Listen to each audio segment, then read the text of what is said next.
Bueno, buenas tardes. Disculpas que tuvimos problemas con el canal de YouTube, pero bueno, vamos a hacer la grabación de esta charla y después la subimos al canal para que todo el mundo pueda también compartirla. Gracias por venir, gracias Patricia. Nosotros estamos iniciando estas charlas que queremos que además se repitan con personas que trabajen en otras áreas. Somos el colectivo de arquitectas en defensa de las tierras públicas. Como comentábamos antes de empezar a grabar, estamos cumpliendo un año. Nacimos en septiembre del año pasado, justo cuando la legislatura se disponía a tratar en primera lectura un proyecto de ley que iba a permitir venta y concesiones de tierras, muchas ventas y concesiones de tierras en Costanera Norte. Nuestra primera acción fue una carta que en 3 días logramos la firma de 437 colegas, que enviamos a la legislatura pidiendo que estas tierras se conviertan en un gran parque público y verde. A partir de ahí hicimos fue un año intensísimo. Yo creo que cualquiera de nosotras puede contar un montón de cosas que fueron pasando en ese año. Hicimos acciones en el mismo predio, prensa, distintas cartas a otras áreas del gobierno de la ciudad y del gobierno nacional, pidiendo distintas cuestiones en relación a esto, a nuestro objetivo que era recuperar las tierras públicas de la costanera. Sobre todo nos formamos, y esto tiene que ver con eso también, nos formamos para dar argumentos técnicos respecto de este tema, para convocar a la audiencia pública, que fue en diciembre, fin de noviembre, diciembre y enero del año pasado, donde se presentaron montones de personas, y nosotros creo que tuvimos bastante que ver con eso, dimos argumentos, llamamos a la gente a sumarse. Bueno, nada, y ahora, un año después, como también comentábamos antes de empezar a grabar, donde el gobierno de la ciudad incorpora nuevos proyectos sobre la costa, nuevas propuestas que tienen que ver con construir sobre la ribera. Bueno, esta idea que veníamos trabajando de pensar el borde costero como algo integral, como algo participativo, con una mirada ambiental e interdisciplinaria, nos pareció que poder contar con la presencia de Patricia, de la doctora Patricia Candús, para hablar de esto, para hablar de humedales, para hablar de la costa, es un lujo que nos estamos dando. Gracias Patricia de nuevo. La dinámica va a ser que, bueno, vos nos cuentes un poco lo que quieras hablar sobre este tema, y después nosotros nos vamos desmuteando y haciéndote preguntas, ¿sí? Y toda la gente que se Vale. haya sumado, que no sea del colectivo, va a participar de la misma dinámica que vamos a ir moderando para que sea ordenado. Pensamos en 1 hora, hora y media, no más que eso, porque bueno, todos supongo que tienen muchas otras cuestiones para hacer, pero bueno, Patricia, eso, no sé si alguna otra del colectivo quiere agregar algo más, o ya la dejamos a Patricia que nos cuente, abierta a eso. Bueno, muchísimas gracias María, José y todos. Bueno, voy a compartir la pantalla. Para mí es un gusto eh, estar en este ámbito. A ver, esperen que encuentro cómo compartir. Ahí está. ¿Se ve la pantalla compartida? Sí, se ve perfecto. Eh,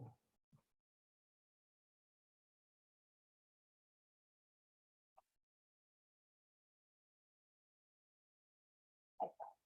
Ahí va. Bueno. Para mí es un gusto y me resultó así entre sorprendente y veloz la invitación, así que les comentaba recién que así hice una suerte de decir sí, vamos a hablar de los humedales y de la ciudad. Y después que dije que sí, me quedé preguntándome qué iba a decir. Y la verdad que solo me surgieron, o sobre todo me surgieron preguntas. Y quizás a través de mis propias preguntas, bueno, podamos armar algo o pensar algo. Yo soy ecóloga de formación, ecóloga de paisaje y regional, y me dediqué a estudiar humedales, eh, humedales en todo el país. Y la verdad que cuando pensé en hablar de la ciudad de Buenos Aires, me surgieron más preguntas filosóficas que científicas, o incluso preguntas más sociales y políticas que científicas. Y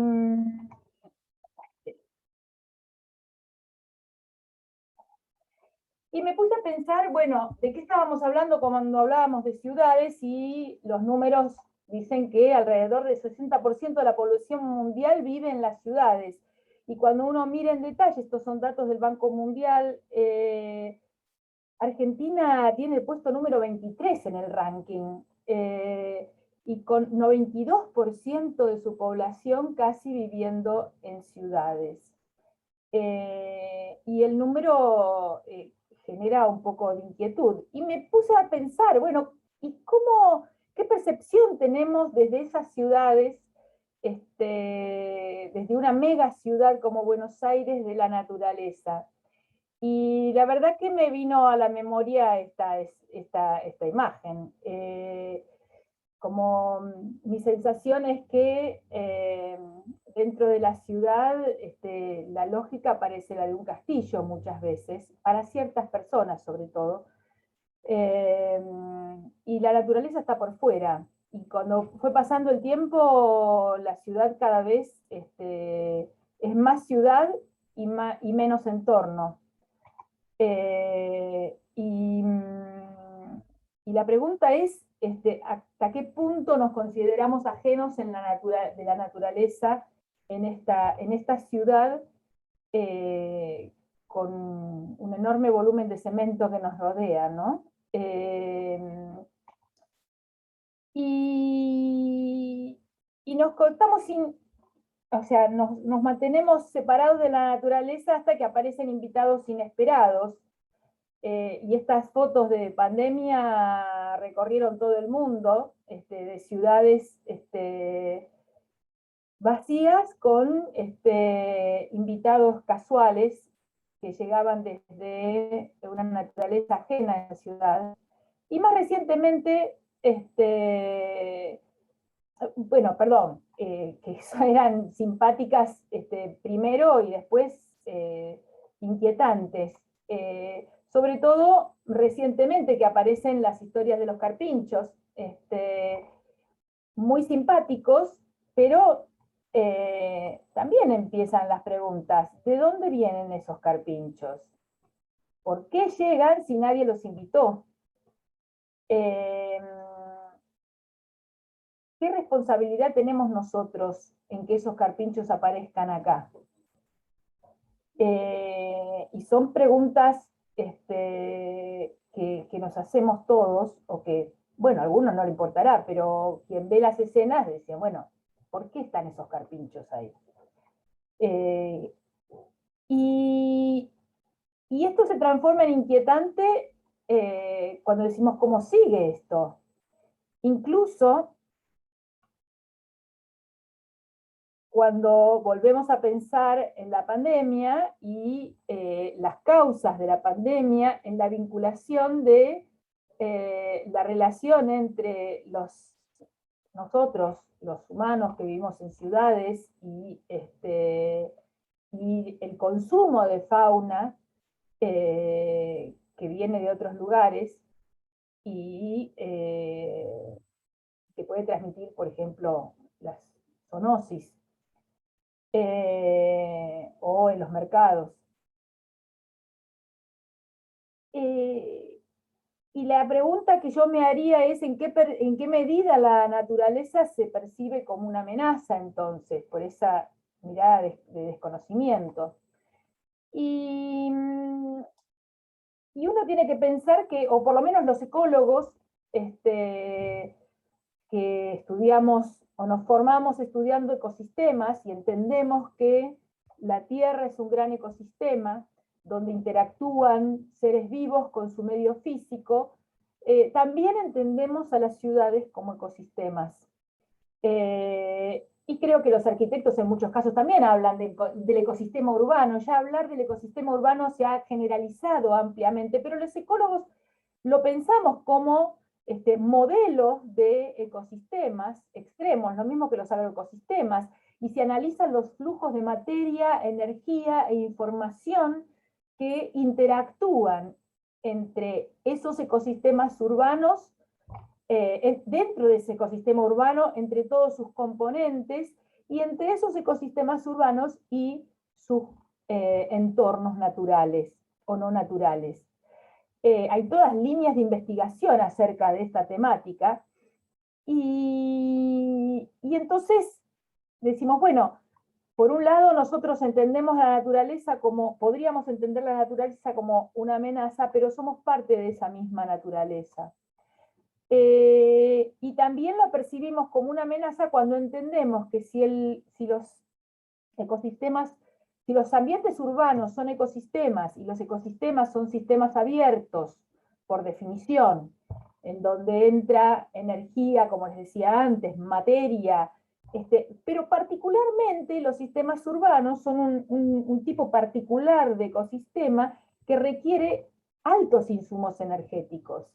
Ya no alcanza con el sol, con la energía solar.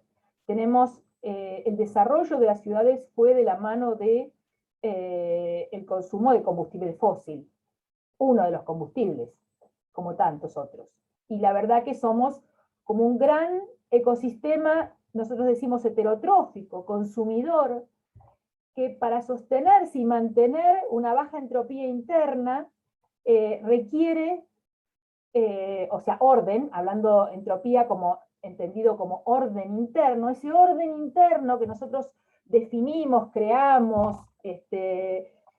administramos, se mantiene con energía. En la medida que no hay energía, la naturaleza aparece como una amenaza, y tenemos estas escenas como, como imaginarios posibles, donde todo se pierde, todo se cae, y empieza a avanzar otra naturaleza sobre esa que nosotros construimos.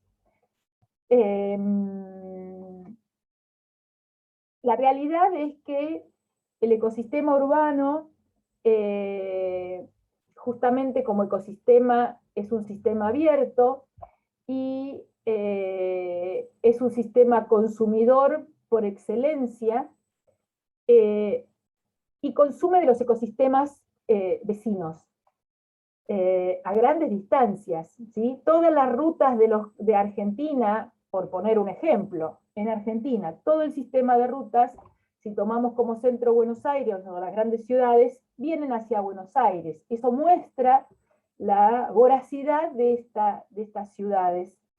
Pero estas ciudades coexisten, interactúan con ese medio natural de distintas maneras, aunque le tengan miedo, aunque le tengan, insisto con esto del miedo porque yo creo que es algo, que hay algo de eso, uno teme a lo desconocido siempre, y con un 90% de personas viviendo en las ciudades, y me pregunto qué imagen tenemos nosotros de aquellas cosas que no son ciudades, más allá de lo que podamos aprender en la escuela primaria o secundaria. Y acá aparecen los ecosistemas, los humedales, como uno de los ecosistemas posibles con los cuales la ciudad interactúa. ¿Y qué entendemos por humedales? Los humedales, una definición simple, son zonas donde el agua es el principal factor controlador del medio y de la vida vegetal y animal. Esa es una definición sumamente simple, es una parte de la definición de la Convención Ramsar, la Convención sobre Conservación y Uso Sustentable de Humedales, y nos está diciendo que el agua es el principal factor controlador. O sea, cuando hablamos de humedales hablamos de agua. Ojo, cuando hablamos de todos los ecosistemas hablamos de agua, porque todos los ecosistemas se mantienen gracias al agua. Pero en el caso de los humedales es bastante particular porque es como el pulso del sistema, es el que marca el compás de la vida que ocurre ahí.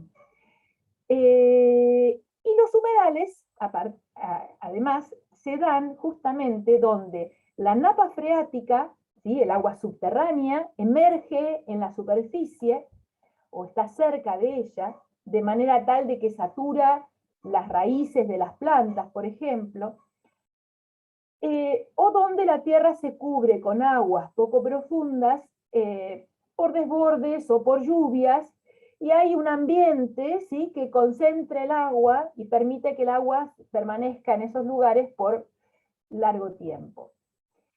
Esos humedales tienen la particularidad, o los humedales en general tienen la particularidad de que son garantía de la vida de gran parte de la biodiversidad sobre la Tierra.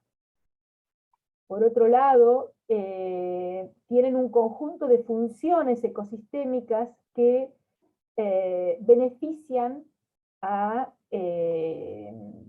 la vida sobre la Tierra y a los humanos que también habitamos ahí. Por ejemplo, como reguladores de tormentas y de oleaje en los ambientes costeros, ¿sí? Son como amortiguadores o frenos de la energía del agua sobre las costas, o sea, contrarrestan los procesos de erosión. Son amortiguadores de las crecientes, son oasis en ambientes áridos o semiáridos, o en ambientes que no son ni áridos ni semiáridos, pero que pasan por algún periodo de sequía, como puede ser la provincia de Buenos Aires, que tiene un régimen hidrológico multianual, ¿sí?, hiperanual, con años secos y años húmedos, y bueno, en los años secos estos ambientes permanecen con agua. Son filtro de contaminantes, ¿sí?, retienen nutrientes y son filtradores de contaminantes que llegan en el agua. O sea, ¿cómo? Porque las plantas que viven en esos ambientes retienen, absorben, además de los nutrientes, los contaminantes. Y son justamente esa característica, fuente de inspiración para todo lo que es el desarrollo tecnológico de plantas de tratamiento de agua, que usan este principio de los humedales, esta función de los humedales para beneficiarse. Son fuente de forraje, o sea, la oferta, la gran cantidad de agua disponible haga que las plantas no, que en esos lugares no, no haya una limitante por agua en el crecimiento de las plantas.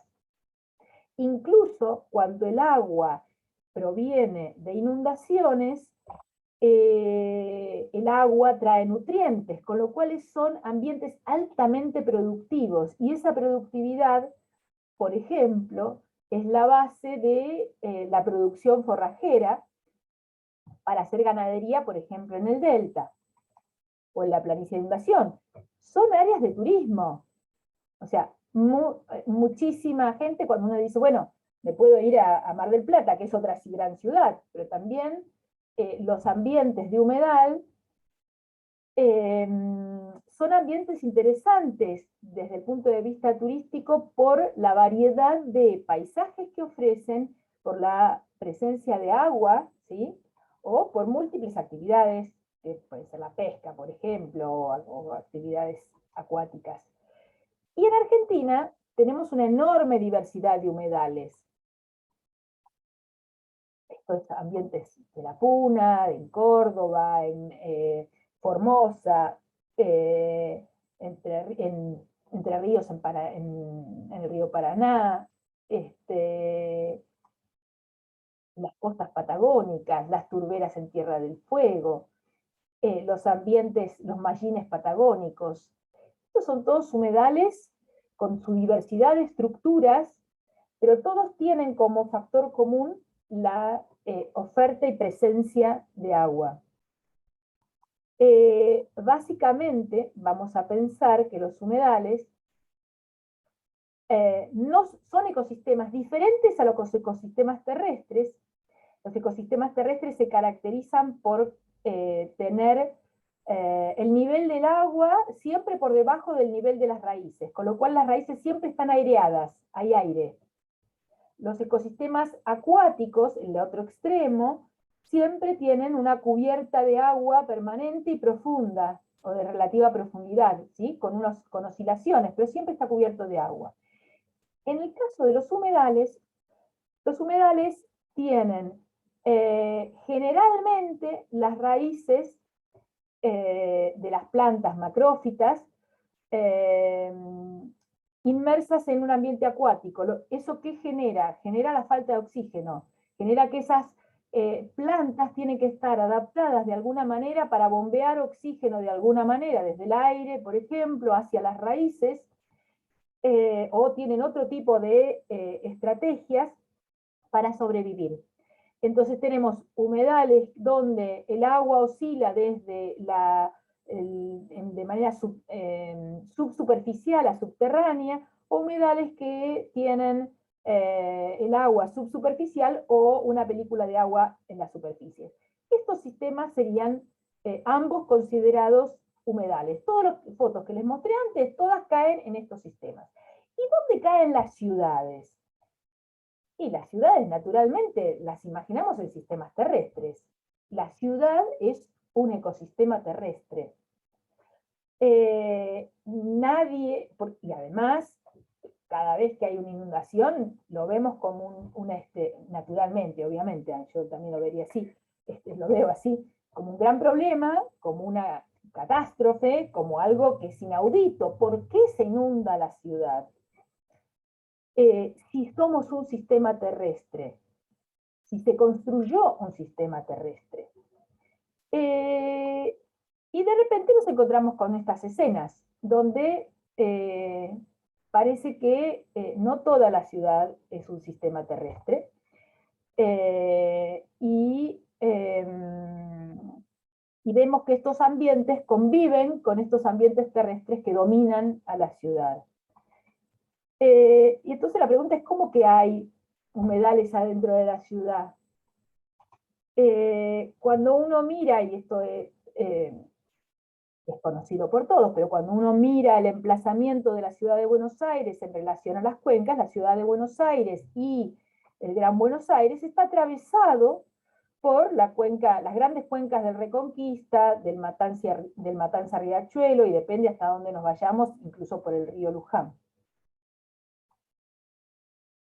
Cuando miramos una escena, una imagen de un modelo digital de terreno, que indica un indicador de la topografía de la ciudad, vamos a ver que la ciudad está atravesada por pequeñas cuencas del arroyo Medrano, del Vega, del Maldonado, y cuencas tributarias hacia la cuenca y vinculadas a la cuenca del Matanza Riachuelo.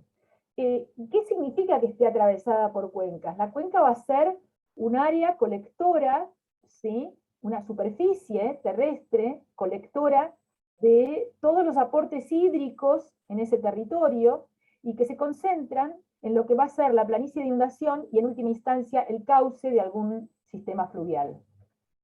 Y esos cauces obviamente son el arroyo Vega, el arroyo Maldonado, el Medrano, que ya no los vemos, porque la construcción del ecosistema urbano implica borrar toda huella del sistema natural, y nos esforzamos por borrar toda huella del sistema natural desde todas las estrategias ingenieriles que tengamos a mano, para que ese sistema urbano funcione como un sistema terrestre, donde yo no tenga que mojarme las patas, y si me las quiero mojar va a ser en la pileta que yo lleno.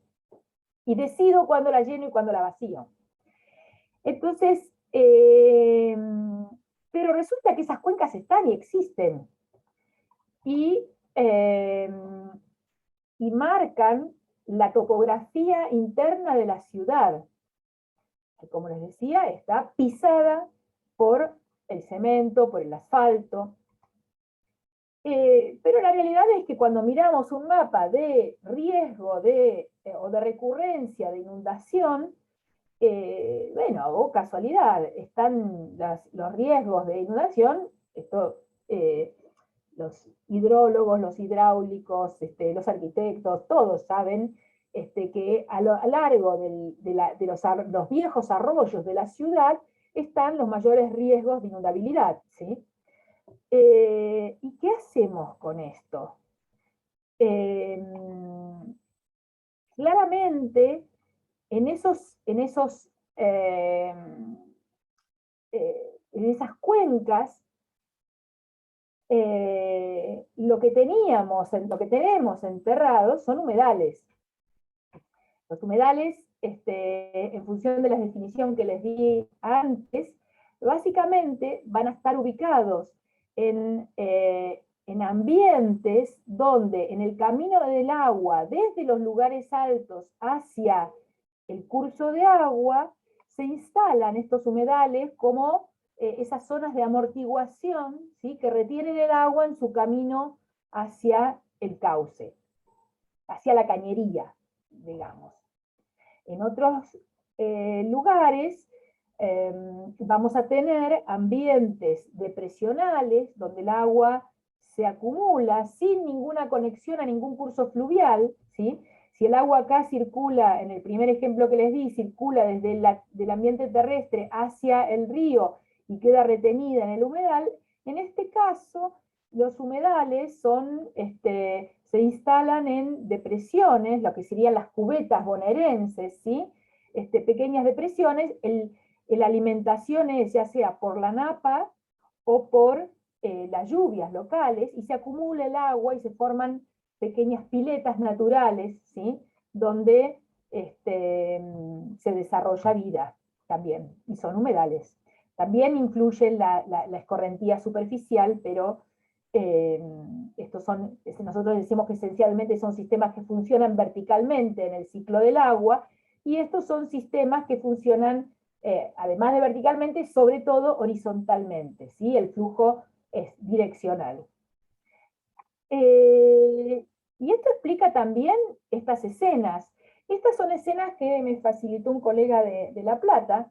Es la ciudad de La Plata, en la última inundación que hubo grande, y cuando uno mira esto en el mapa, ve que toda el área inundada corresponden a los viejos humedales. ¿Qué hacemos con esto? Bueno, obras de ingeniería, obviamente, de protección o de drenado rápido, pero los humedales están por abajo de la ciudad. Borramos la huella, pero están. Lo mismo en esta escena. Esta nuevamente es la ciudad de La Plata, y fíjense toda esta tierra aledaña a la ciudad de La Plata, que cuando se producen grandes lluvias, justamente es una zona que contiene las aguas, ¿sí? Son grandes humedales. Alguien diría, zonas inútiles, son barriales, son charcos, que lo único que hacen es inundarse cuando llueve, y peor todavía. Bueno, por suerte se inundan cuando llueve, porque el agua siempre a algún lado va. Y si no se inunda ahí, se inunda al lado. Y si lo dreno rápido, la estoy drenando rápido al Río de la Plata, y de últimas lo estoy llevando rápido al mar. En un escenario futuro de cambio climático, como los que vuelven a ratificar, mejor dicho, no son nuevos, vuelve a ratificar el último informe del IPCC, realmente, así como se esperan digamos, el incremento de eventos extremos, que desde el punto de vista, o sea, uno lo podría denominar como grandes tormentas, o concentración de las lluvias en grandes tormentas, o tormentas más intensas, más concentradas, o estados de sequía enorme. Bueno, el agua va a ser un factor para conservar, y cuando yo lo mando rápidamente al mar, lo estoy perdiendo, porque desalinizar agua salada es muy costoso. Sin ir más lejos, vale recordar lo que está ocurriendo hoy por hoy en el río Paraná. ¿Y qué hacemos con esto? Y hay que destruirlos. ¿Y cuál es el pensamiento hegemónico? El pensamiento hegemónico, destrúyanlo. Vamos a cementar, vamos a hacer que esto sea productivo, porque ¿cuál es el modelo productivo o el modelo de vida hegemónico? Y hacemos o construcciones, o agricultura industrial, no para comida, sino para commodities, guarda, o algo que no sea un charco de agua. En ese Destruyanlo tenemos los ejemplos en la cuenca del río Luján, ¿sí? Este es el río Luján, en su cuenca media, acá pega una curva y va para la cuenca baja, ¿sí? Acá estamos por la zona de Escobar.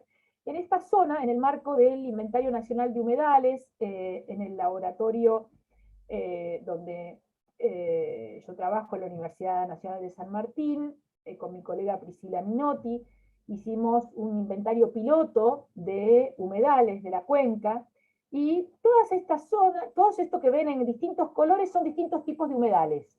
En lo que eran áreas de lo que se conocía antiguamente como, o antes como bajíos ribereños, eran antiguas zonas costeras, cuando hace 5.000 años atrás el mar ocupaba toda la cuenca, la baja cuenca del río Paraná hasta la zona de Rosario. El mar, esto era la costa marina, ¿sí? Y todas estas líneas que vemos acá son antiguos niveles de costa, son antiguos niveles costeros, o sea que estos serían paleoestuarios marinos. Paleoestuarios que después el mar fue retrocediendo, fueron avanzando con estas líneas de costa, y luego vino el Paraná y rellenó toda rellenó lo que tenían enfrente, ¿sí? Con depósitos fluviales deltaicos. Ahora, este es el año 88. Tenemos acá el paleoestuario, el valle del río Luján, la planicie de inundación del río Luján. Esto es el 92. Esto es el 99, ya se empiezan las primeras construcciones de los barrios cerrados. El 2004, y acá tenemos el 2008, donde ya tenemos la ampliación de los barrios, ya casi todos los humedales están reemplazados por barrios, y ya tenemos la parte del río Luján, con este barrio que ahora no me acuerdo cómo se llama, era como Pollos, San Sebastián. Y fíjense que esto es del 2014 y esto es una escena del 2020, del año pasado. Todos los humedales fueron reemplazados por construcciones, por ambientes urbanos. Y esa es la mirada que tenemos de estos ambientes, y la mirada dominante de estos ambientes. Hay que destruirlos. No sirven. O sos acuático o sos terrestre. Pero esto de lo intermedio, que no puedo andar en auto y no puedo andar en lancha. Entonces, la mirada hegemónica es: los endico, los relleno, o los canalizo, o los zanjeo, y los transformo en sistemas terrestres. O en su defecto, los drago y hago una flor de pileta, o una flor de bahía para que entren los barcos, por lo menos. Ese es el modo en que miramos los humedales hoy en día. Si miramos Buenos Aires, todo lo que es el ambiente costero original se perdió. Y hoy el ambiente costero de la ciudad de Buenos Aires es un ambiente construido por rellenos. Todo esto que vemos en marrón son rellenos. Y acá están las áreas de los antiguos arroyos, ¿sí? Que quedan como piletas de natación dentro de esos rellenos. Bueno, después se hicieron obras de infraestructura para acelerar el drenaje, pero la realidad es que originalmente esto lo único que provoca es una pileta. Ahora, esos rellenos en algunos casos fueron construidos y en otros casos fueron colonizados con vegetación. No son naturales, pero la naturaleza se encargó de ellos. Y tenemos Costanera Sur, por ejemplo, que es en una ciudad donde todo se encargó de borrar toda huella natural puertas adentro. que se dedica a consumir todo lo posible desde el exterior.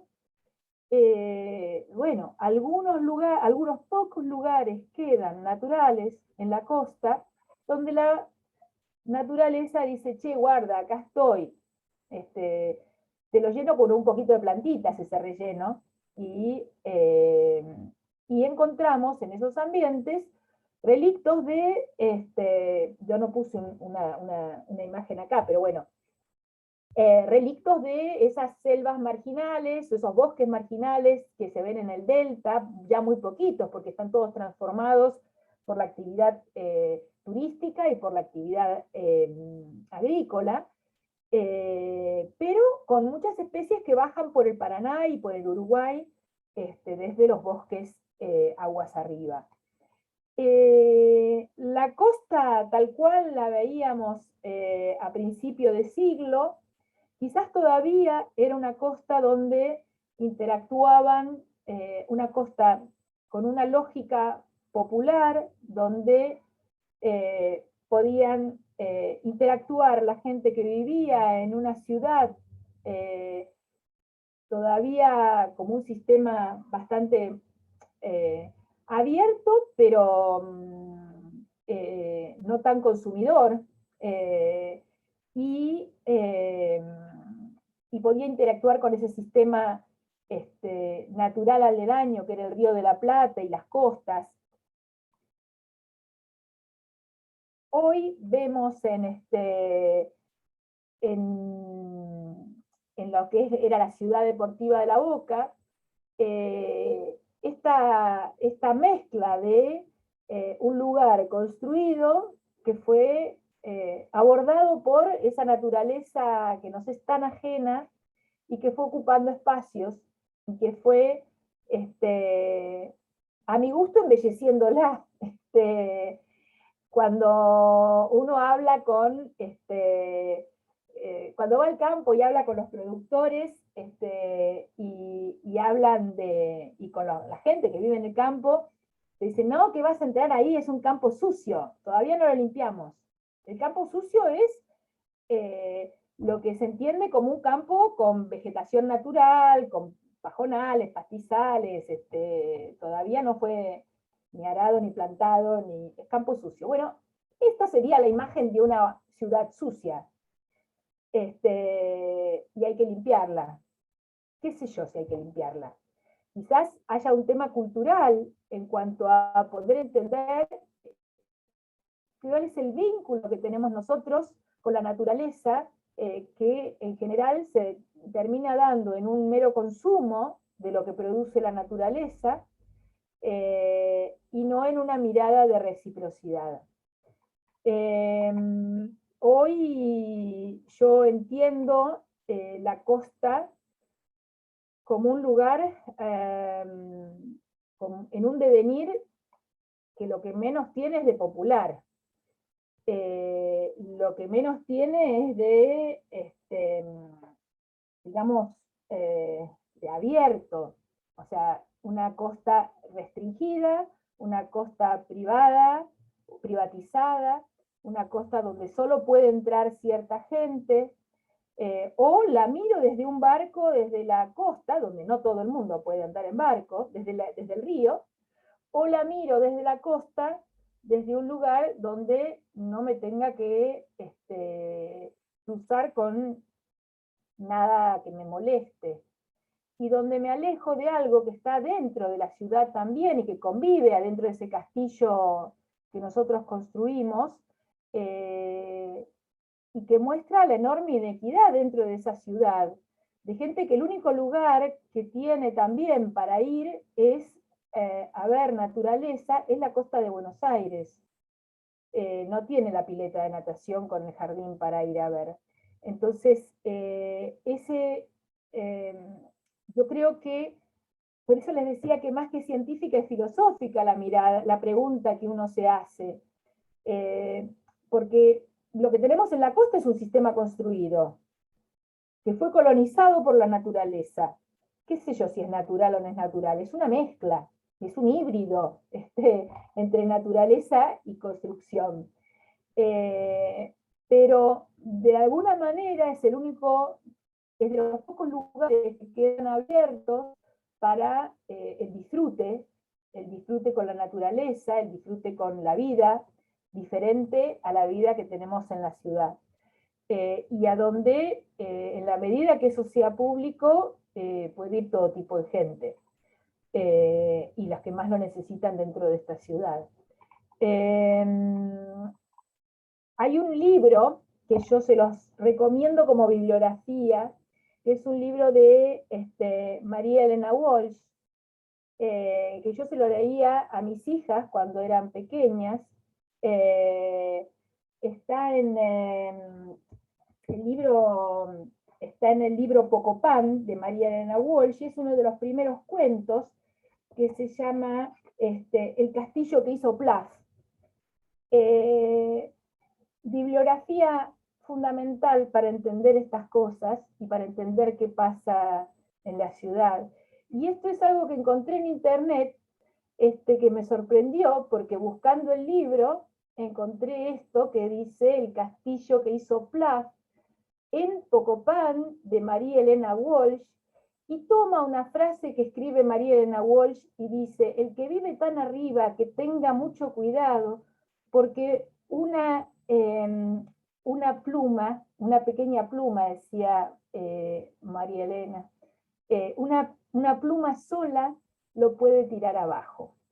Y acá María Elena Walsh, como nadie, trae a colación los conceptos de resiliencia, que hoy son muchas veces, bueno, lo mismo que sustentabilidad, resiliencia. Para los ecólogos tiene un sentido, pero está, a mi gusto últimamente, sumamente vaciado de contenido, porque se lo ponemos a todo es resiliente en la medida que yo lo defina, todo es sustentable, y creo que estos conflictos, eh, entre ciudad y naturaleza que emergen ahora, justamente porque es donde está viviendo el 90%, o sea, el 90% de la gente, eh, interpelan acerca del contenido de esas definiciones, ¿no? Bueno, este era mi aporte, y abrimos a conversar y a charlar sobre estos temas. Muchísimas gracias por la invitación. Muchas gracias, Patricia. Lo abrimos a que hagamos comentarios, preguntas, y empecemos ese intercambio que para mí va a ser riquísimo. Y gracias por, la verdad, y el final con María Elena Walsh fue fantástico. Cuando estaba pensando en todo esto, me acordé del libro de repente. Mis alumnos se ríen porque siempre traigo alguna colación de María Elena Walsh, que era una genia total para describir la vida y los conflictos en la vida. Y bueno, vale la pena leerlo. Muy interesante. Si alguna quiere hacer algún comentario, ¿querés dejar de compartir? Sí,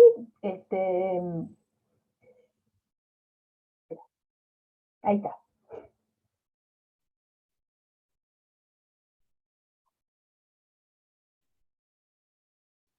Uy, ahí está Patricia Pintos.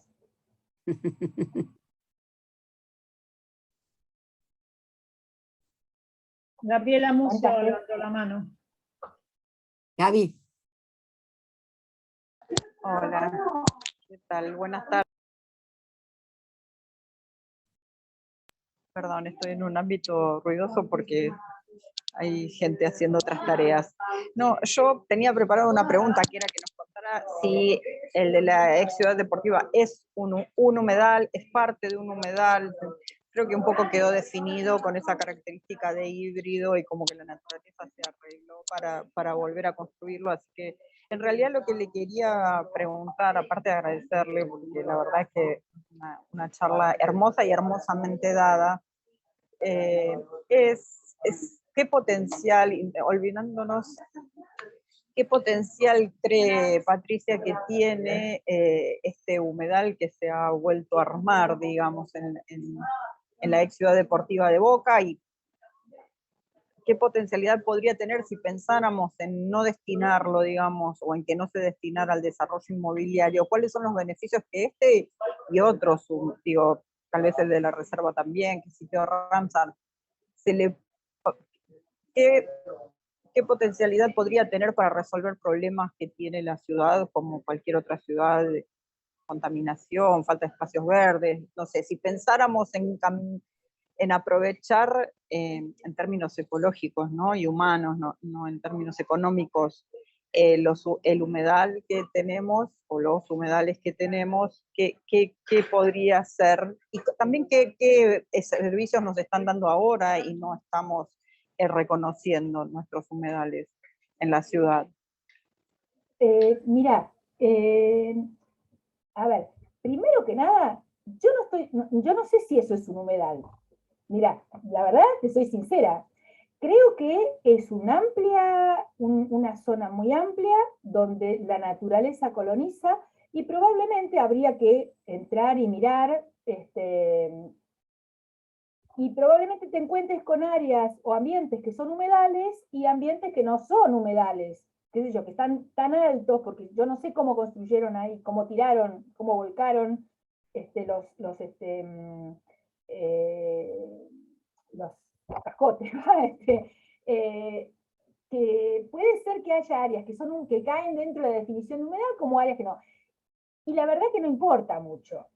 O sea, y me parece que el tema desde ese lugar, o sea, uno lo puede tomar como ecológico. Yo tengo un sesgo de ecóloga, entonces cuando uno dice un problema ecológico, yo ya me estoy imaginando otra cosa. Creo que el problema es social y el problema es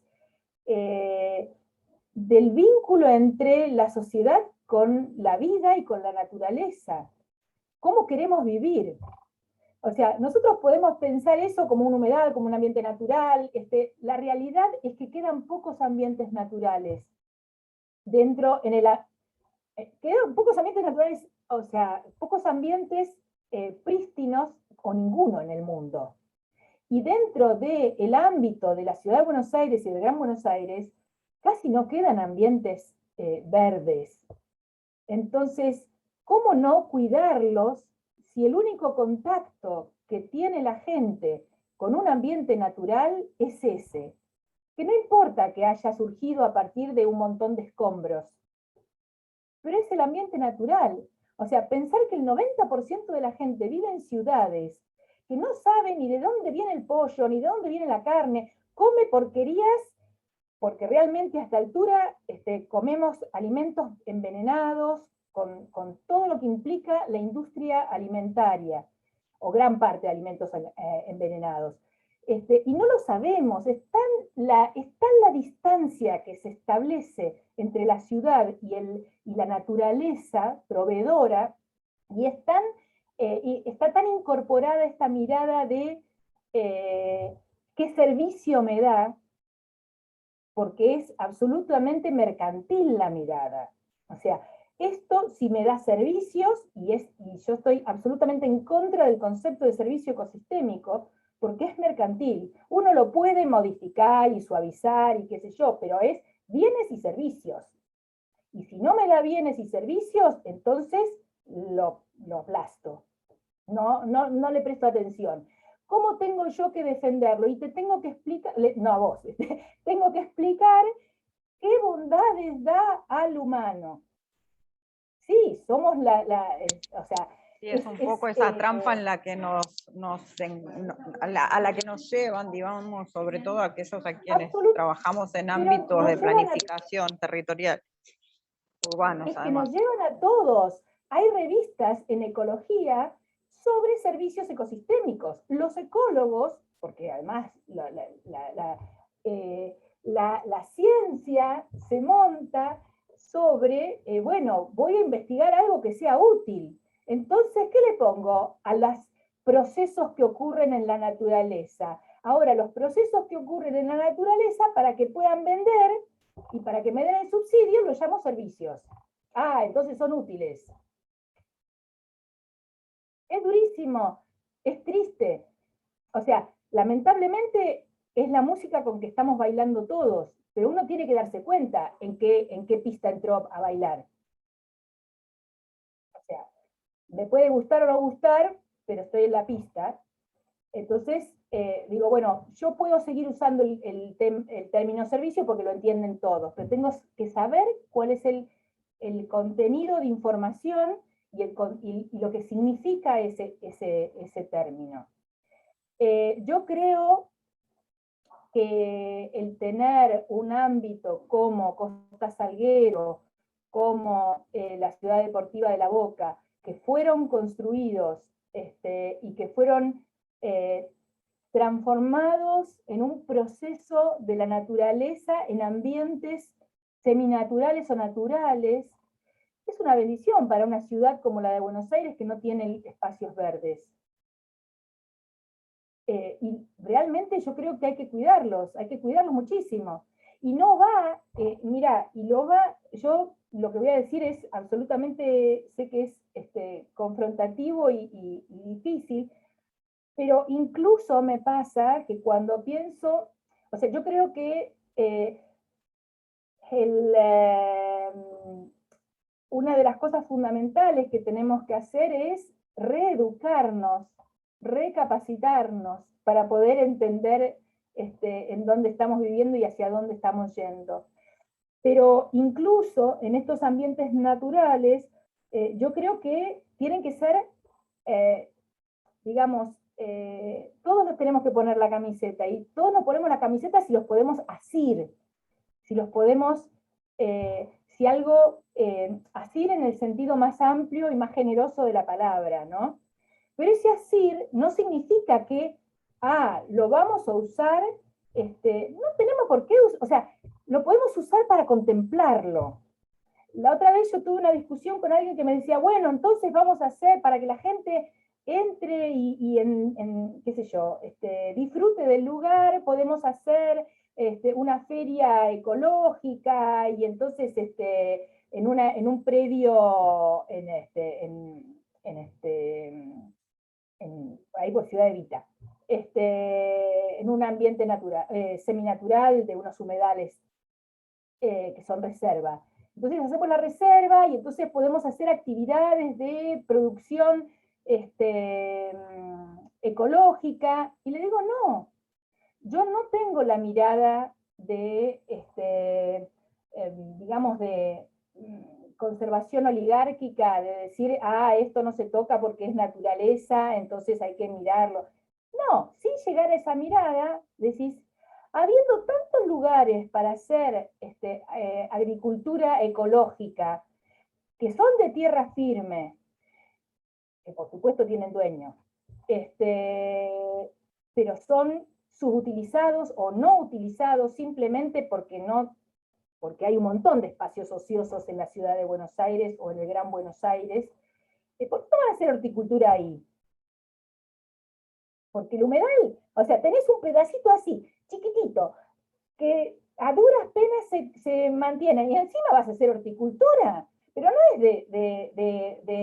digo que es confrontativo porque, o sea, se supone que si uno piensa en el bien común y en que todo, en una mirada más, no sé cómo decirlo, más,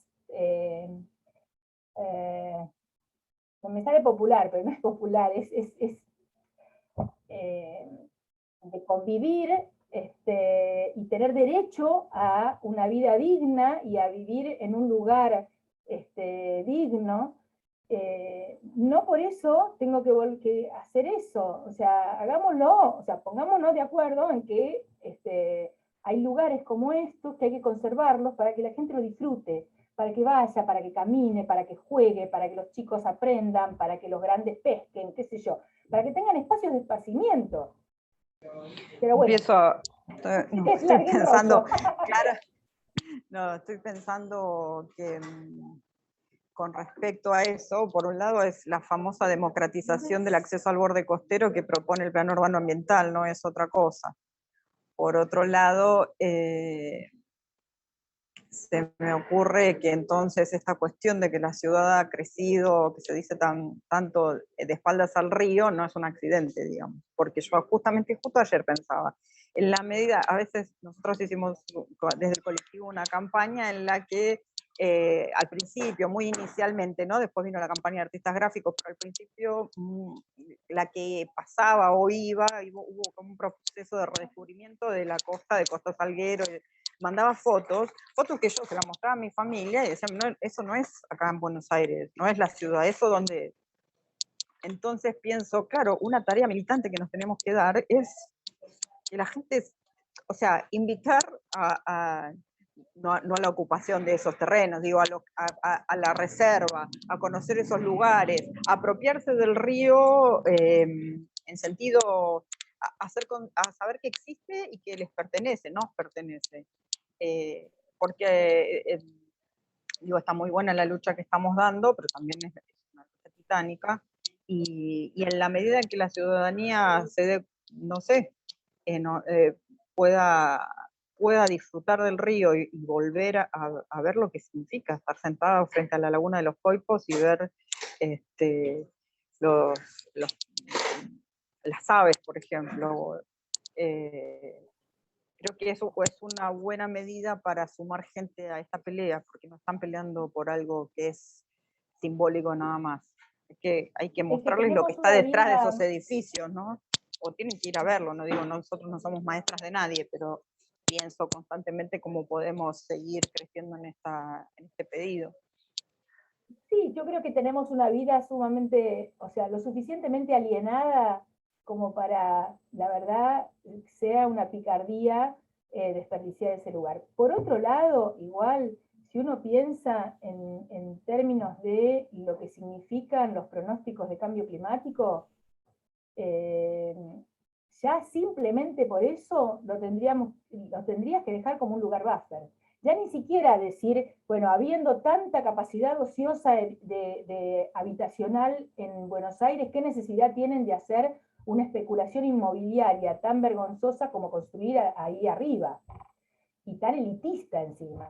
Pero bueno, eso es una opinión mía. Pero sin llegar a eso, miro los pronósticos de cambio climático y digo, ¿hay que proteger la costa? O sea, realmente hay que proteger la costa. Y hay que conservar el agua. Hay que conservar el agua y proteger la costa. Ese tiene que ser el leitmotiv. ¿Cómo estás? ¿Puedo hacer una consulta? Perdóname, hay uno, perdóname, Bárbara, está Mariana y después Ángel y después vos. ¿Dale? Okay. Hola, ¿se me escucha? Sí. No, simplemente hacer un aporte, porque cuando hacía ese recorrido, Patricia, se me vino a la mente que siempre, bueno, está esa bibliografía de Florentino Ameghino, ¿no? De las secas y las inundaciones, cuando justamente se dirimían estas dos miradas hegemónicas, ¿no? Una que quería, digamos que había un proyecto, ¿no? De colonización a través de las ciudades, ¿no? Donde la ciudad iba a ser justamente el objeto para el desarrollo. Esa era la mirada, ¿no? Al inicio de nuestra independencia, y cómo él discutía justamente sobre esta condición de nuestro territorio, donde la seca y la inundación eran parte del ecosistema, y él lo que planteaba, ¿no? Era la diferencia entre generar obras de retención o de desagote, ¿no? Del agua, que era toda esa mirada ingenieril que predominaba, y que obviamente fue la que le dio forma a todas nuestras ciudades, ¿no? O sea que ya estas discusiones existían antes del inicio del siglo XX, y me parece que es otra bibliografía. Y a la producción también. Sí, bueno, el objetivo era ese, ¿no? Era la producción extractivista. Fíjate, totalmente. hoy las obras en el Salado y en el río Luján son con esa misma lógica. A tanto las obras del Salado como las del río Luján. Aceleremos, el agua tiene que ir encauzada por donde yo digo, que es la cañería, o la pileta donde yo decido. Y hay una mirada de mucha soberbia sobre la naturaleza, de control, sumado a que vivimos en un mundo donde el leitmotiv y la fuerza de impulsora es el negocio financiero y, y las especulaciones inmobiliarias y de infraestructura. Entonces, sobre eso, o sea, sigue vigente Ameguino, pero nos pasó por encima. No, pero bueno, también esto de que en realidad es una batalla cultural, no deja de ser una batalla cultural porque, digamos, siempre hay contraposiciones. O sea, ayer me reía cuando discutíamos el título para este conversatorio, ¿no? Cuando decían la ciudad y sus humedales. Yo decía, no son nuestros, ¿no? Esa cuestión de que la tenemos muy incorporada, porque la tenemos en nuestro vocabulario habitual, ¿no? Mismo el vocabulario académico, ¿no? Cuando hablamos de los recursos, ¿no? Los recursos naturales, cuando hablábamos además de los servicios ecosistémicos, me parece que la batalla que hay que dar es cultural, digamos, fundamentalmente, porque si no las discusiones siempre están dirimidas entre esos dos mundos, ¿no? Y cada uno en su posición, hasta que no se dé ese cambio, es muy difícil a veces discutir sobre todas estas cuestiones. Bueno, ese aporte quería hacer nada más. Y te agradezco mucho, la verdad, Patricia. Bueno, Ángel. Ángel. Hola. Sí, ¿qué tal? Hola. Buenas tardes, mucho gusto. Me perdí una parte, no sé si esto va a quedar grabado para poder ver la primera parte. Sí, va a quedar en YouTube. Va a quedar en YouTube. Buenísimo. Mi comentario iba bastante, parece que hubo transmisión de pensamiento con lo que dijo Mariana, con respecto a las soluciones así de tipo ingenieril, hidráulica. Yo vivo en Campana y formo parte de la Asociación Socioambiental de Campana y estamos viviendo muy de cerca, por ejemplo, el tema de las rezonificaciones.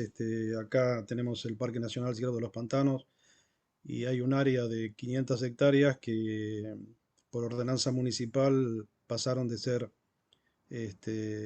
rurales a industriales, en lo que antes funcionaba la compañía General de Fósforo, la que fabricaba los fósforos tres patitos, porque hay una plantación muy grande de álamos.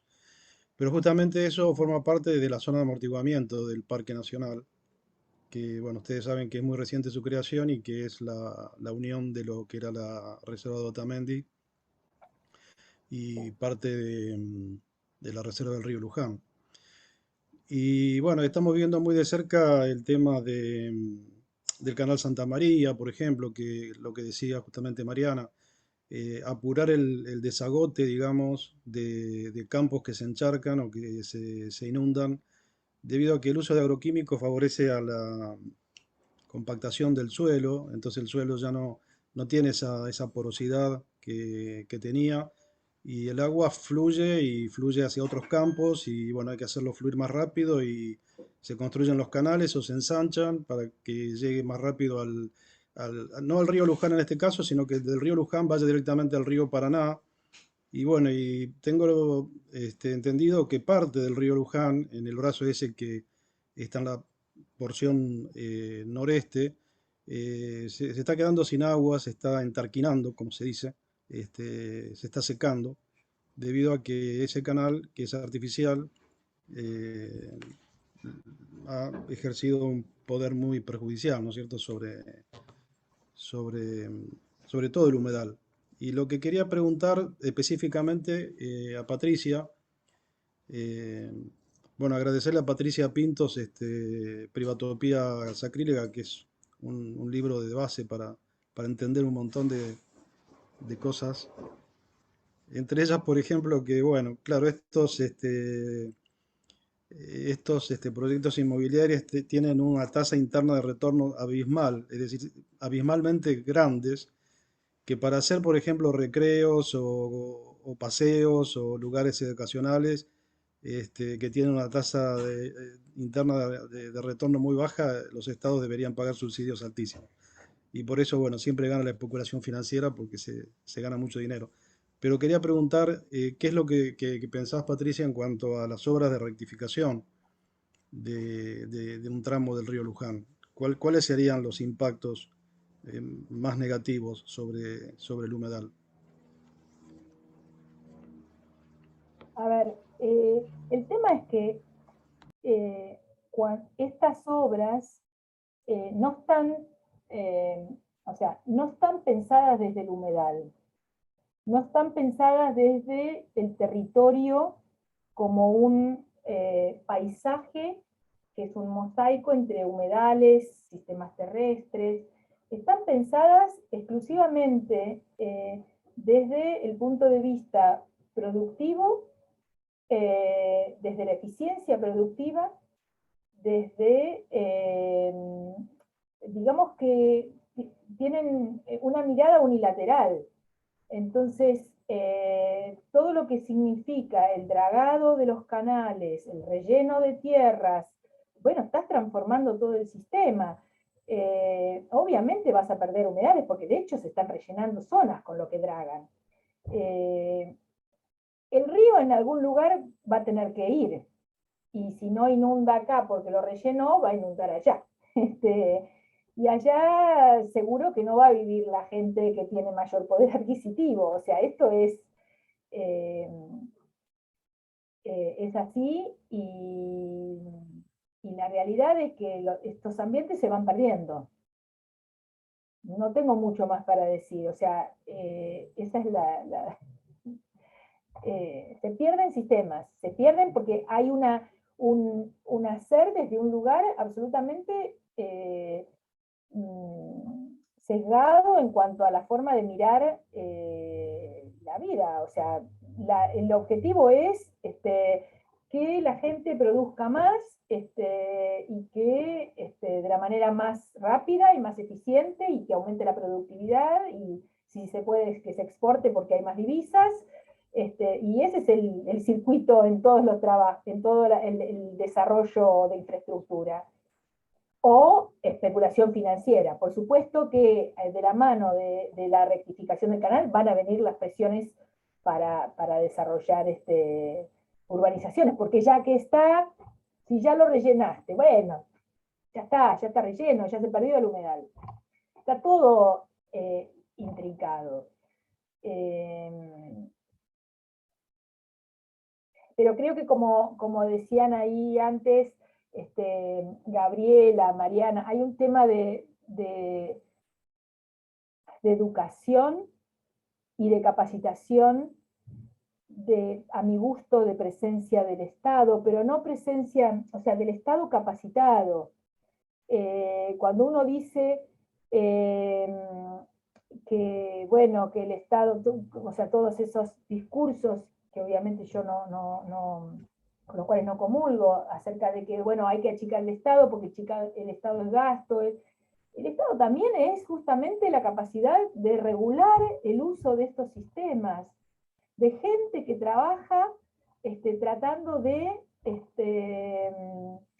hacer que esos espacios que son públicos o que son un bien público en última instancia, se conserven. Y para eso necesitas un Estado fuerte, necesitas un Estado con gente capacitada y con decisiones políticas que vayan hacia el bien común.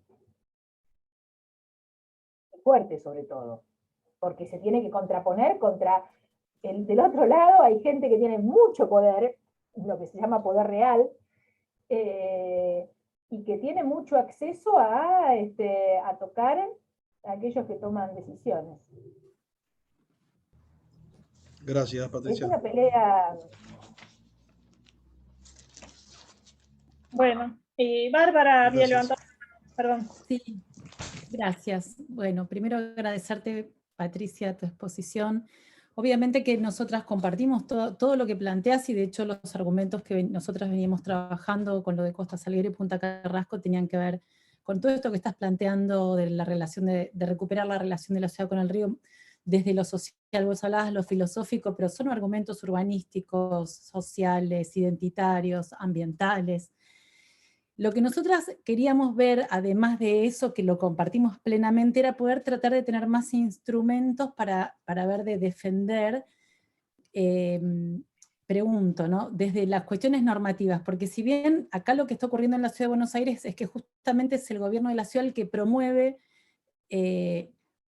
este tipo de políticas públicas que no son las que nosotros esperamos. Cuando la ciudad dice hacer ciudad donde no la hay, es no ver que la ciudad tiene que tener estos lugares de llenos vacíos. O sea, nosotras vamos más por el ecologizar la ciudad, respetar paisajes naturales, tratar de encontrar esta convivencia de que formamos parte del ecosistema, y que nosotros, si no, la verdad que si con la pandemia no nos damos cuenta que nos terminamos perjudicando a nosotros mismos, es muy preocupante que el Estado no lo note. Pero queríamos, yo por eso anoté lo de la Convención de Ramsar y preguntar, si bien la Argentina en su momento suscribió, ¿eso en qué consiste? O sea, ¿nos sirve para tener determinados instrumentos jurídicos? ¿Qué otras normas?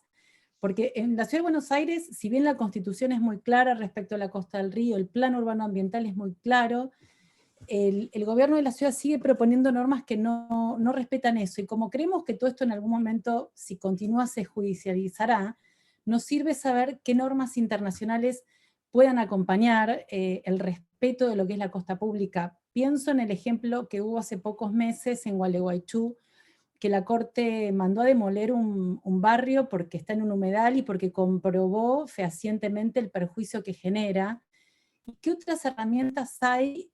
No sé bien qué es lo de la convención, si uno podría pensar en respetar toda la costa, teniendo en cuenta esta cuestión de la relación que contabas, de la transición entre el ecosistema construido y el ecosistema acuático, y qué herramientas jurídicas podríamos y ambientales agarrarnos para seguir defendiendo lo que todos sabemos que es la mejor manera de que la ciudad tiene que construir con otros parámetros, y que no está ocurriendo, y nosotras obviamente que como nos dedicamos a la construcción estamos pregonando por tratar de cambiar la mirada, pero bueno, en general es una batalla desigual, compleja, y bueno, igual no nos damos por vencidas, pero cuanto más herramientas tengamos, mejor.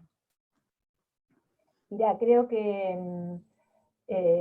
yo puedo contestar parte, pero primero no soy especialista en legislación. Creo que Nadia, que la veo ahí presente, a lo mejor puede llegar a contestar mucho mejor que yo esa pregunta con respecto a la Convención Ramsar, pero lo que sí creo es que no hay, o sea, Ramsar puede sugerir, de hecho Argentina, no sé si se adscribió a la Convención Ramsar, adscribe y funciona, o sea, hay vínculos estrechos con la Convención Ramsar que funcionan dentro del Ministerio de Ambiente hoy en día, pero Ramsar puede sugerir, puede colaborar, pero el problema lo tenemos nosotros, o sea, es nuestra justicia y es nuestro poder político.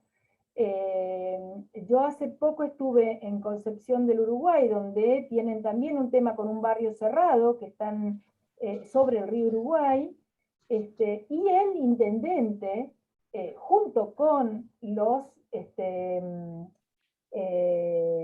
con el equipo técnico que tiene dentro del municipio, que trabaja dentro del municipio, se puso al hombro armar un inventario de humedales, por ejemplo, como un instrumento para decir acá hay un humedal, no construyan, pero tomó la decisión política. Después, por supuesto que tenés la alternativa de judicializar, pero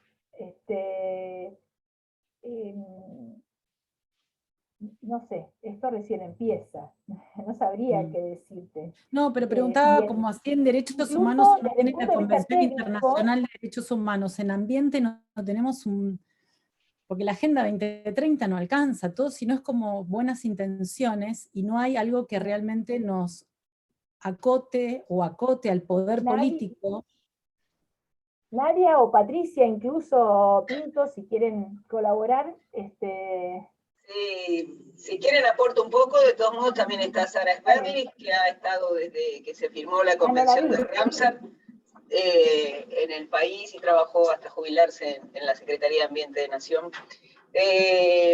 Pero básicamente todas estas normas internacionales son parte de lo que se llama el derecho soft o light, de alguna manera, son indicativos. Y de hecho toda la ley en general es simplemente orientadora, y brinda digamos, líneas de conducta. Una vez que se quiebra la ley, que es lo que está sucediendo habitualmente, solo queda lamentablemente la judicialización de los procesos. En el caso, creo que fue el caso Majul, ¿verdad? El de Amarras de Gualeguaychú, se nombró a la Convención de Ramsar, se tomó efectivamente una nota, digamos, que hicieron desde el Ministerio de Ambiente de Nación, explicando por qué se debían conservar los humedales en base al compromiso asumido con la Convención de Ramsar. Que refiero, es una convención light y que dice que hay que hacer los mejores esfuerzos por hacer un uso sostenible o racional, como lo llaman ellos, de los humedales. Pero lamentablemente la ley solo es indicativa. Y bueno, hay algunas leyes obviamente que tienen un gran aparato que asegura que se cumplan y otras no. Así que ese es el sistema un poco tramposo en el que estamos con el tema de las legislaciones. No nos aseguran el cumplimiento de las mismas. Cuando hay incumplimiento, termina en una judicialización que es a largo plazo. Tenemos el caso de Terraplén de Yajaveré en Corrientes, que creo que del año 2005 o de 2008, creo que ya fue el veredicto final de la Corte Suprema de Justicia, que había que demolerlo y nadie lo demolió. Entonces, bueno, no podemos pensar en que más leyes nos van a garantizar que se cumplan. Sí, yo creo que ahí, o sea, el tema de lo que nos está mostrando también la realidad es que la participación, la movilización de la gente, o sea, como presión frente a quienes tienen que tomar decisiones políticas es fundamental, es fundamental. Y de repente lo toman, como por ejemplo este intendente de Concepción, que no sé si será bueno o malo, pero eso la hizo bien, o sea, hizo, qué sé yo, la verdad que no lo conozco, pero la presión de la gente y el tema de que la gente sepa, que empieza a decir, pero mira, el lugar que yo iba a pescar ya no está más, ya no puedo ir a ningún lado, porque todos tengo que pagar. Y también, qué sé yo, y en última instancia la judicialización, pero no es, creo que antes está la movilización. Patricia Pinto. Patricia. Muchísimas gracias. Graciela Javilibeni había levantado la mano. Sí, hola, ¿qué tal? ¿Cómo están? ¿Qué tal, Patricia? Qué gusto. Yo hace 35 años que enseño en Concepción del Uruguay y siempre me sentí como un sapo raro en el ambiente de la Corporación de los Metros Cuadrados, digamos, ¿no? Siempre, allá en el 92 ganamos un concurso porque en un lugar inundable se había respetado el paisaje. Pero es una lucha, ¿no? Y realmente creo que desde nuestro pequeño lugar, ¿no? Es esa comunión con los vecinos, ¿no? Ese trabajar juntos. En la reunión yo estuve escuchando el audio de tu taller porque Guillermo trabaja en la cátedra y bueno, fue cuando surgió esto la universidad y todos nos pusimos en contra de la Boca Chica, de que se construya en la Boca Chica. O sea, yo creo que todo nos tiene que tener a cada uno de nosotros y cada una de nosotras como actores, ¿no? Porque si se produce un déficit terrible de naturaleza como está pasando en Cava, después no se la va a defender más porque no se la conoce, porque no se la tiene cerca, porque nunca se vio, como dice Morton, la trama enmarañada del borde del arroyo. No se la va a ver, no se la va a disfrutar, no se va a ver la complejidad de la vida. Entonces yo creo que si no hay estos ambientes naturales, si no logramos que estos ambientes naturales que la ha reconstruido la propia potencia de la naturaleza, si no los preservamos, va a ser imposible, no importa que exista una ley de educación ambiental, ¿dónde vas a educar? ¿No? Se educa en el ambiente. Entonces, realmente te agradezco muchísimo, Patricia, y creo que que tiene que ser una lucha de cada lugar, ¿no? Usando las mayores herramientas. Y creo igual que vos, que es la movilización, que hay que estar en la movilización. Y como dice Merlinsky y la gran Gaby, que los que estamos en la academia y la gente y todos juntos, porque hay que traducir para que más personas entiendan. Traducir para que todo el mundo se comprometa a lo que significa este sistema parásito, como decía Montenegro, que es el urbano. Si no tiene la naturaleza y estos sistemas de los cuales somos parte y de los cuales parasitamos, nos destruimos todos, ¿no? Muchas gracias por tu exposición, realmente siempre me emociona y muchas gracias por el trabajo en nuestra ciudad. Si quieren hacemos Patricia Pinto, si por ahí Patricia Candú, si querés hacer un cierre y ya vamos a tener que ir terminando, ¿sí? Sí. Se nos va el tiempo. ¿Qué tal? Buenas tardes. Lo mío es breve. Gracias por permitirme la palabra luego de escucharla a Patricia. Sí, coincido con que en realidad la Convención Ramsar es un paraguas que no tiene efectos jurídicos reales, digamos. Sí marca todo un conjunto de intenciones acerca de las cuales el país de alguna manera se compromete, pero luego no tiene ningún tipo de efecto jurídico real. Y esto es serio, digamos, porque lo podríamos haber verificado en todo un conjunto de atropellos a sitios Ramsar del país a lo largo del tiempo, digamos, ¿no?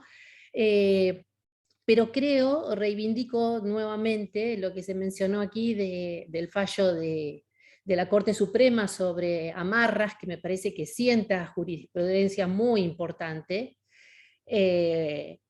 Creo que todas las luchas socioambientales encolumnadas a atropellos de este tipo en todo el país tiene ahí un espejo muy interesante para mirar.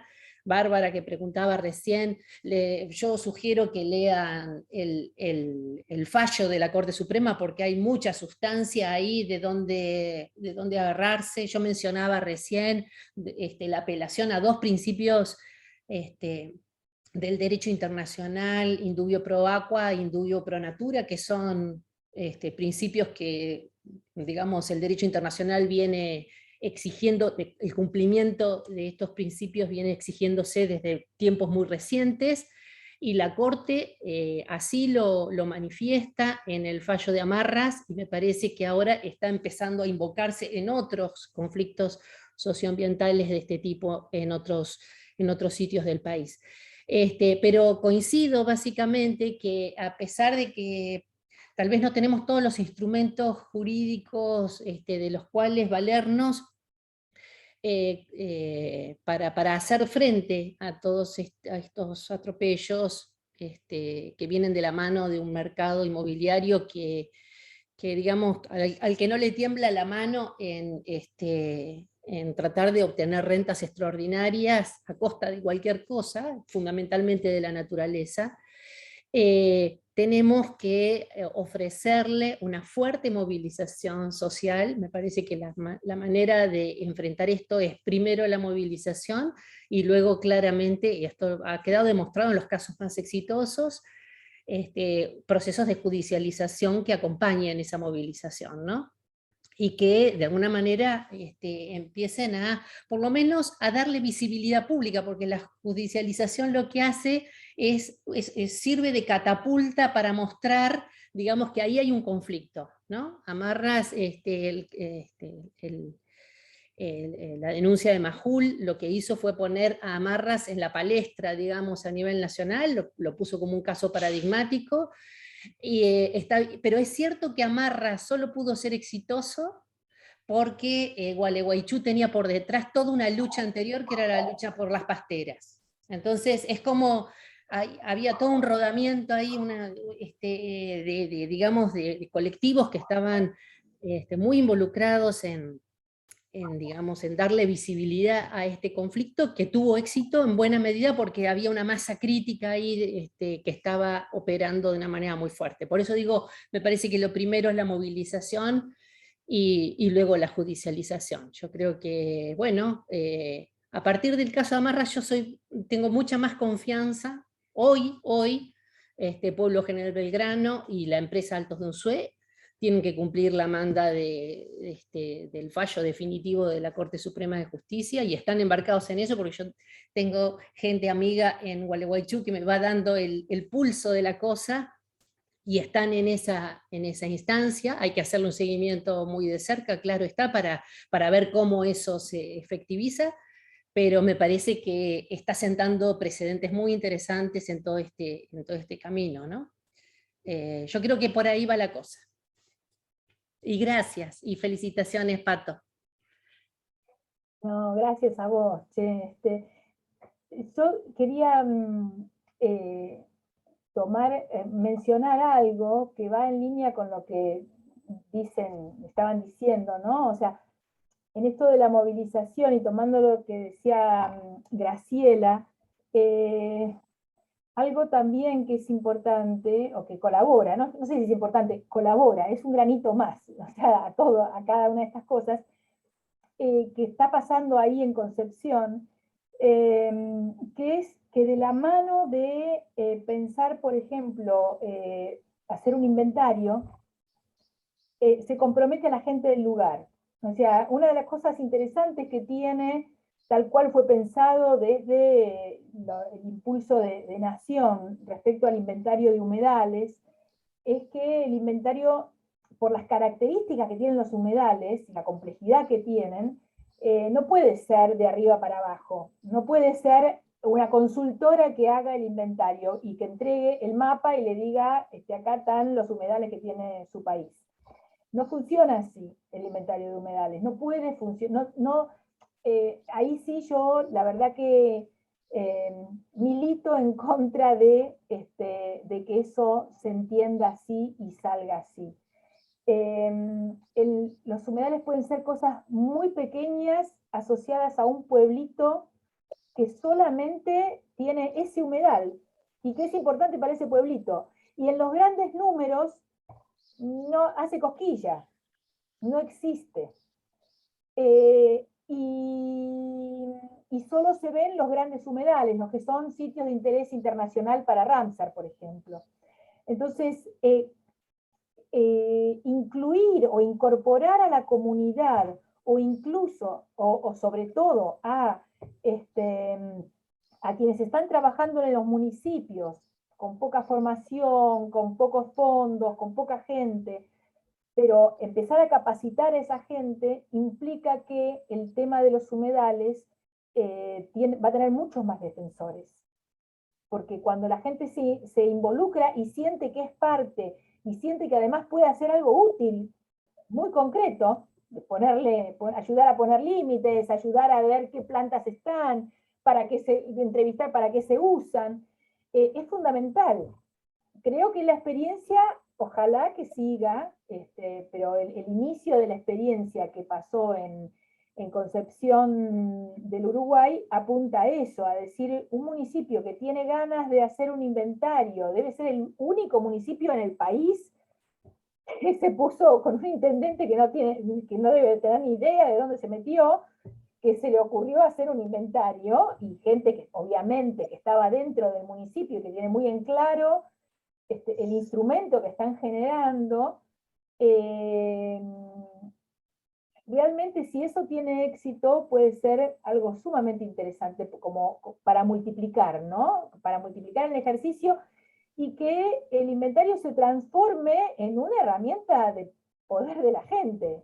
Es decir, no, pará, acá en este municipio nosotros sabemos qué tenemos, y sabemos cómo funciona y para qué está. Es la única manera, porque si no, los humedales van a ser tierra de nadie siempre, son lo no productivo. Así que bueno, yo les agradezco a todos, la verdad, la invitación, y pido disculpas que me tiré así a la pileta a hablar, y aprendí mucho mientras estaba armando ayer la charla, y bueno, espero que mis pensamientos hayan colaborado a o contribuido un poco a este movimiento que están haciendo tan interesante y tan necesario. Así que muchas gracias. Gracias, Patricia, y gracias a todas y todos los que nos acompañaron y aportaron. La verdad que sumémonos entonces a seguir. Nosotros en la lucha de la visibilización estamos, y vamos a seguir, pero seguir sumando argumentos. Tal vez tenemos que empezar a hacer un inventario de la costa del Río de la Plata más pormenorizado, de la ciudad, no sé, tenemos que seguir pensando ideas, y las sumamos a ustedes también a que nos aporten y nos ayuden, porque viene muy difícil, y bueno, y como por ahí dice siempre Bárbara, ¿no? Es para las generaciones futuras, es para nuestras hijas, hijos, nietos, porque la ciudad se construye a lo largo del tiempo, y después, como también dijeron ustedes, es muy difícil modificar algo que ya está, y no nos quedan muchas oportunidades. Así que la verdad que muchas gracias. No sé si alguien más quiere hacer algún comentario de cierre. Nos estamos pasando del tiempo que habíamos dicho. Queda grabado en YouTube para que después la volvamos a ver y la vean todos los que no pudieron ingresar por el canal cuando lo intentamos. Muchas gracias. Agradecerle a Patricia, nada más. Bueno. No, yo quería empezar por las dudas, por si no lo encuentran, el canal de YouTube Colectivo de Arquitectas tiene varias listas, y está dentro de una lista que se llama Para Informarse. Ahí en unas horitas vamos a encontrar el video, lo vamos igual a compartir por las redes, pero ya saben que lo pueden buscar ahí. Muchísimas gracias. Muchas gracias a Gracias a todas las amigas que vinieron. Sí, también. Patricia, Marta, Nadia. Muchas gracias.